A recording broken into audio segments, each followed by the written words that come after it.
అందరికీ praise the lord.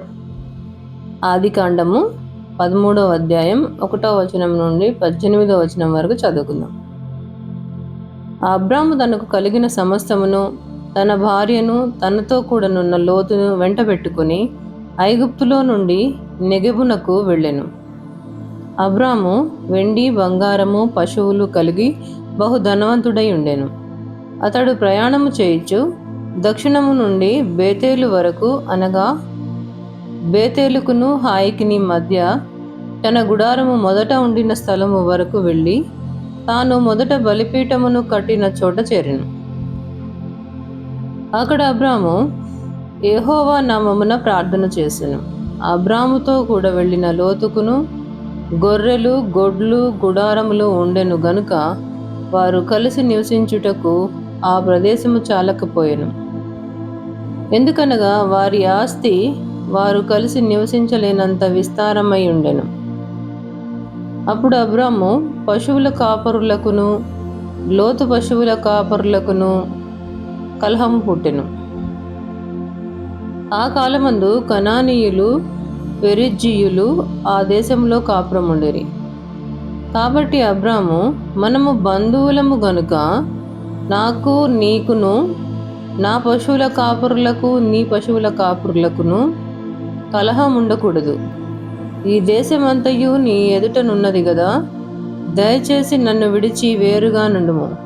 నీవు ఎడమ తట్టునకు వెళ్ళిన ఎడల నేను కుడి తట్టుకును, నీవు కుడి తట్టునకు వెళ్ళిన ఎడల నేను ఎడమ తట్టునకును వెళ్ళుదునని లోతుతో చెప్పగా, లోతు తన కనులెత్తి యోర్దాను ప్రాంతమంతటినీ చూచెను.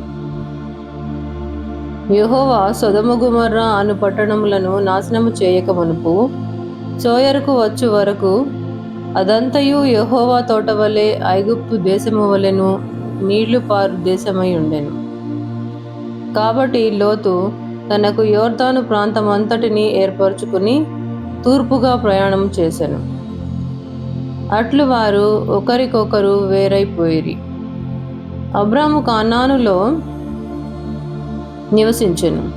లోతు ఆ మైదానం అందున్న పట్టణముల ప్రదేశములలో కాపురం ఉండి సొదొమ దగ్గర తన గుడారము వేసుకొనెను. సొదొమ మనుష్యులు దుష్టులను, యెహోవా దృష్టికి బహు పాపులై ఉండిరి. లోతు అబ్రామును విడిచిపోయిన తరువాత యెహోవా, ఇదిగో, నీ కన్నులెత్తి నీవు ఉన్న చోట నుండి ఉత్తరపు తట్టు, దక్షిణపు తట్టు, తూర్పు తట్టు, పడమర తట్టును చూడుము. ఎందుకనగా నీవు చూచుచున్న ఈ దేశమంతటిని నీకును నీ సంతానమునకును సదాకాలము ఇచ్చెదను. మరియు నీ సంతానమును భూమి మీద నుండు రేణువుల వలె విస్తరింపచేసెదను.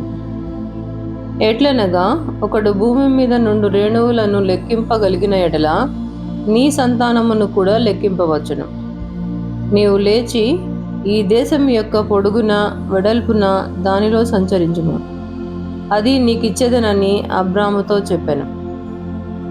ఇప్పుడు అబ్రాము తన గుడారము తీసి హెబ్రోనులోని మమ్రే దగ్గరనున్న సింధూర వృక్షవనములో దిగి అక్కడ యెహోవాకు బలిపీఠము కట్టెను. దేవుడు ఈ వాక్యమును దీవించునుగాక. ఆమేన్.